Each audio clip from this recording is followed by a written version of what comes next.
नमस्कार, स्वागत है आपका। आप देख रहे हैं इंडिया दस्तक। आपके साथ मैं हूं ईशा खान।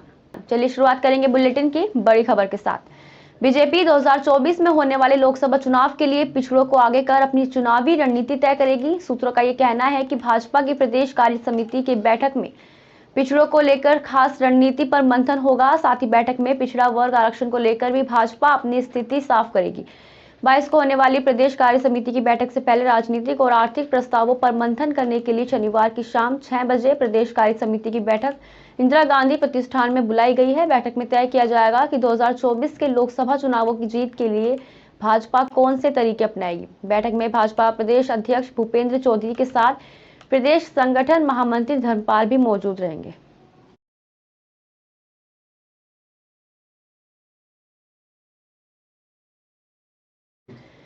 उत्तर प्रदेश जनपद सहारनपुर थाना कुतुब क्षेत्र पुलिस द्वारा एक ऐसे गैंग रैकेट का पर्दाफाश किया गया है जो उद्योगपतियों को महिला के प्रेम जाल में फंसाकर उनकी वीडियो बनाकर धन की उगाही किया करते थे।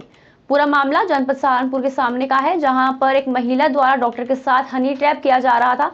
डॉक्टर की वीडियो बनाकर उसको ब्लैकमेल किया जा रहा था, जिसकी सूचना डॉक्टर द्वारा सहारनपुर पुलिस को दी गई और सहारनपुर पुलिस ने इस पर कार्रवाई करते हुए महिला और उसके पति को गिरफ्तार किया है। साथ ही भरतपुर एसपी सिटी अभिमन्यु मांगलिक ने जानकारी देते हुए बताया कि सहारनपुर में एक महिला और उसके पति द्वारा एक डॉक्टर को हनी ट्रैप मामले में फंसाकर उसका वीडियो बनाकर लगातार धन की उगाही किया करता था, उसको ब्लैकमेल किया करता था। साथ ही ये शातिर लोग पहले भी लोगों की वीडियो बनाकर उनसे धन की उगाही कर चुके हैं। इन दोनों को गिरफ्तार कर सहारनपुर न्यायालय के समक्ष पेश किया जा रहा है।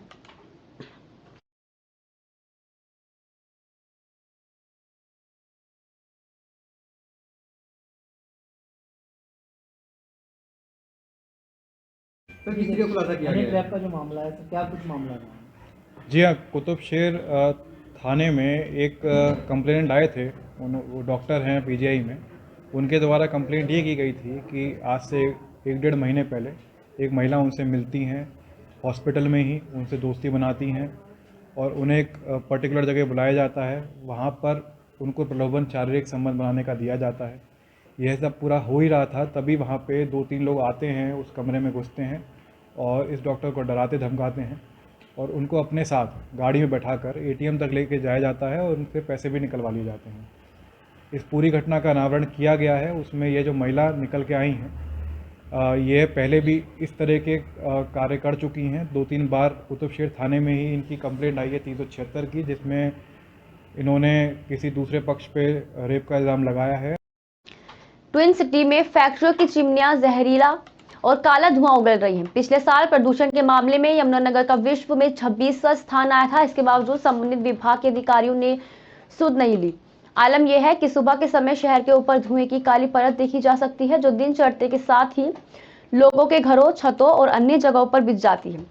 इससे खुद ब खुद अंदाजा लगाया जा सकता है कि स्थिति कितनी भयानक है। फैक्ट्रियों से निकलने वाले जहरीले और काले धुएं की वजह से सबसे ज्यादा दिक्कतें शहर वासियों को उठानी पड़ रही हैं।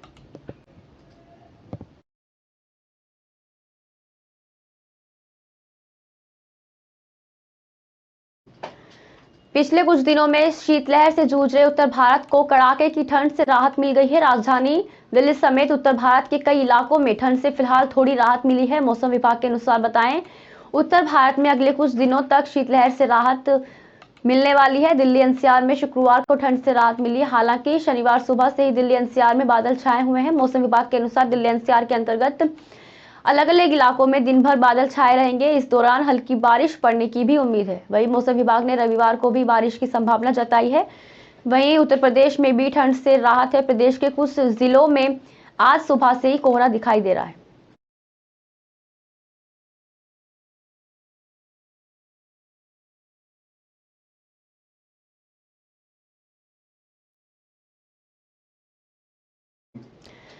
जैश-ए-मोहम्मद के प्रमुख ने भतीजों को आतंकी गतिविधियों को अंजाम देने के लिए भेजा था, लेकिन भारतीय सेना ने उनकी कोशिशों को नाकाम कर दिया।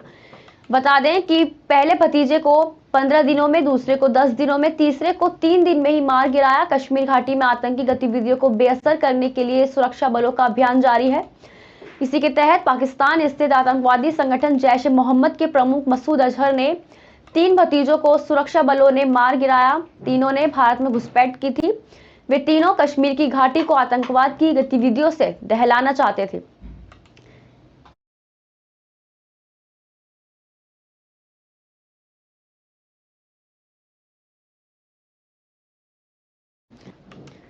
फरीदाबाद में पुलिस प्रशासन के जागरूक अभियान के बाद भी नहीं सुधर रहे यातायात नियमों का उल्लंघन करने वालों पर चालान की कार्रवाई। सड़क दुर्घटनाओं को रोकने के लिए पुलिस प्रशासन द्वारा एक हफ्ते से लोगों को जागरूक करने के लिए सड़क सुरक्षा सप्ताह मनाया गया, मगर इसके बावजूद भी लोग जागरूक नहीं हो रहे हैं और सड़कों पर बिना हेलमेट दोपहिया वाहन चला रहे हैं। इसके साथ ही ओवरलोडिंग की वजह से कई हादसे भी हो रहे हैं। इसको देखते हुए ARTO रश्मि पंत ने अभियान चलाकर यातायात नियमों का पालन न करने वाले वाहन चालकों के ताबड़तोड़ चालान काटे।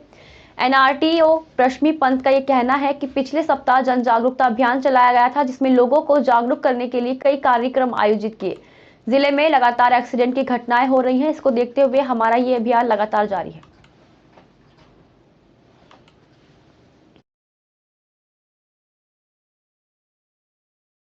पिछले हफ्ते हमने रोड सेफ्टी वीक मनाया था, पूरा हमने लोगों को जागरूक किया, काफ़ी सारे प्रोग्राम किए, लेकिन उसके बाद भी बहुत सारे जो व्हीकल चला रहे हैं लोग बिना हेलमेट के चला रहे हैं। तो हमारा जो बेसिक कार्रवाई हम लोग कर रहे हैं, विदाउट हेलमेट जो गाड़ियां चल रही हैं, विदाउट हेलमेट विदाउट DL, उनके खिलाफ कार्रवाई कर रहे हैं। हम लोग सुबह से 55 चालान कर चुके हैं, जिसमें से 35 चालान केवल विदाउट हेलमेट गाड़ियों के हैं। इसके अलावा ओवरलोडिंग है और ओवरलोडिंग इन पैसेंजर व्हीकल है, अलग अलग ऑफेंसेस में कर रहे हैं। मार्च मतलब वैसे तो कंटिन्यूस चलता ही रहता है, लेकिन इस बीच में हम देख रहे हैं बहुत ज़्यादा हमारे यहाँ एक्सीडेंट बढ़ रहे हैं, तो इसलिए हम इसको थोड़ा कुछ दिनों मतलब आप ये मान के चलिए कि फरवरी मार्च में लगातार चलाएंगे।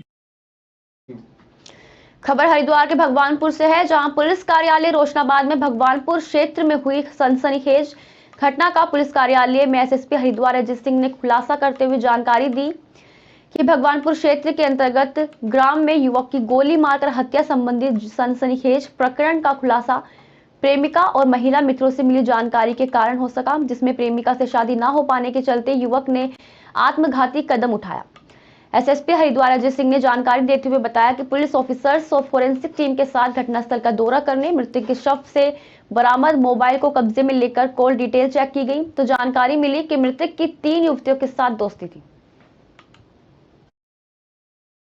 तो है एक सनसनीखेज वारदात का सूचना मिली थी कि गांव अनेकी में जो है एक युवक जो है किसान है, उसकी जो है गोली मार के हत्या हो गई। चूँकि वहां पर जब मौके पर घटनास्थल निरीक्षण किया गया तो कोई वेपन नहीं था, लेकिन हाँ लहूलुहान मतलब सर में गोली लगी थी और काफ़ी सारी भीड़ वगैरह एकत्र थी। तो उसमें जो परिजन वगैरह से बीच में जानकारी की गई तो बहुत ज़्यादा चीज़ें स्पष्ट नहीं थी कि वो बहुत शोकाकुल थे, बहुत ज़्यादा जानकारी नहीं मिली। लेकिन हमारी टीम ने लगातार लग कर कि इसमें कुछ जानकारी निकाली तो पता चला युवक के किसी से मित्रता थी और उससे शादी करना चाह रहा था, लेकिन शादी ना होने के कारण की परिस्थितियों में बहुत डिप्रेशन में था और ये बात उसने अपने अन्य मित्रों में जो उनकी 2 महिला मित्र थी और उनको बताई। तो सभी के हमने न्यायालय में 164 के बयान कराए और सभी चीज़ों की सच्चाई जानने की कोशिश करी और घटनास्थल पर पुलिस आने से पहले इकट्ठा हो गए थे और किसी ने वहीं पर जो तमंचा था उसको उठाकर, जो वेपन था जिससे गोली मारी थी, उसको कहीं खेतों में आगे कहीं फेंक दिया था।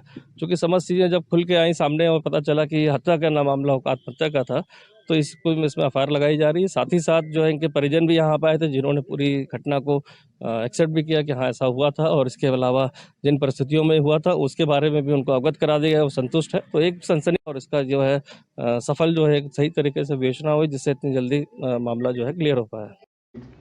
वंदे भारत एक्सप्रेस पर बंगाल में एक बार फिर से पथराव हुआ। न्यू जलपाईगुड़ी से हावड़ा जा रही वंदे भारत एक्सप्रेस पर पथराव किया गया। बता दें, इससे ट्रेन के कई शीशे टूट गए।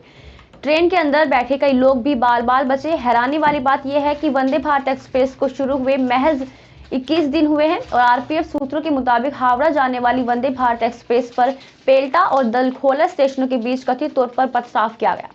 घटना से यात्रियों में दहशत का माहौल है। ये पहली बार नहीं है, इससे पहले भी 4 बार वंदे भारत एक्सप्रेस पर पथराव के आरोप लग चुके हैं। ट्रेन पर पथराव की सूचना के बाद रेलवे के अधिकारी मौके पर पहुंचे।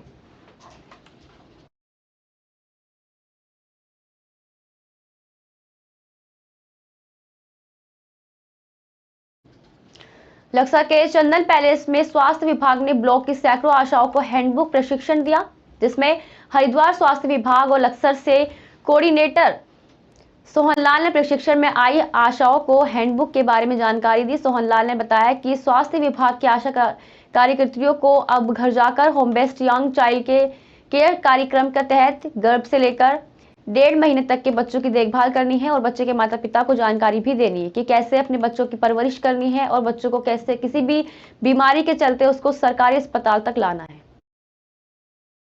जो प्रशिक्षण किया जा रहा है ये हमारी धर्म ग्रामीण उत्थान सेवा संस्थान हरिद्वार के माध्यम से आशाओं को 3 दिवसीय प्रशिक्षण दिया जा रहा है।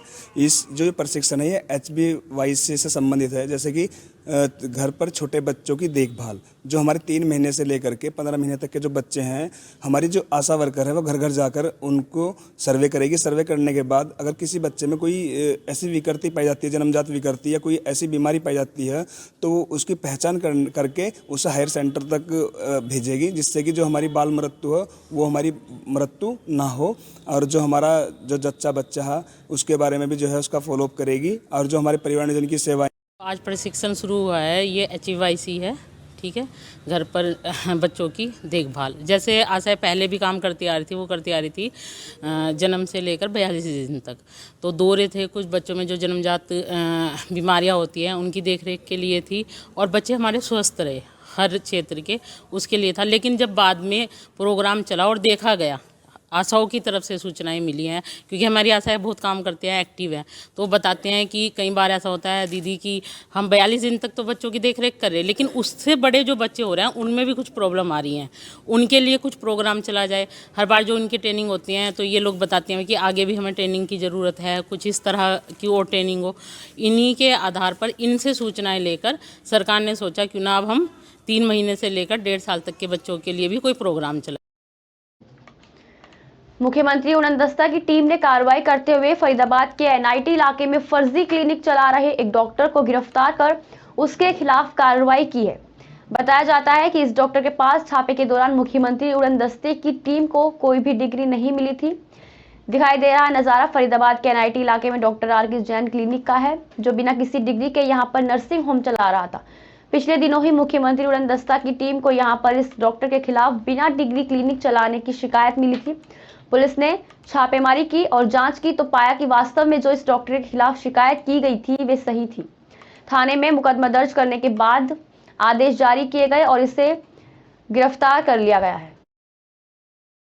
आज एक गुप्त सूचना के आधार पे NIT नंबर 2 में एक फर्जी ENT डॉक्टर के ऊपर रेड की गई मुख्यमंत्री उड़नदस्ता फरीदाबाद के द्वारा, जिसमें CMO साहब की टीम साथ थी और स्थानीय पुलिस भी साथ थी। तो डॉक्टर साहब जो इनके पता चला प्रारंभिक पूछताछ में, डॉक्टर जैन जो इनके ससुर थे वो पीछे कोरोना से मृत्यु हो गई थी उनकी।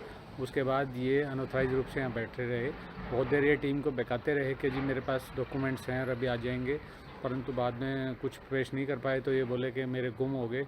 परंतु वो प्रारंभिक पूछताछ से लगता है इनके पास कोई डिग्री नहीं है और ये यहाँ पे प्रैक्टिस कर रहे हैं। उस समय भी जब टीम ने रेड की तो कई पेशेंट वहाँ पे इलाज करवा रहे थे।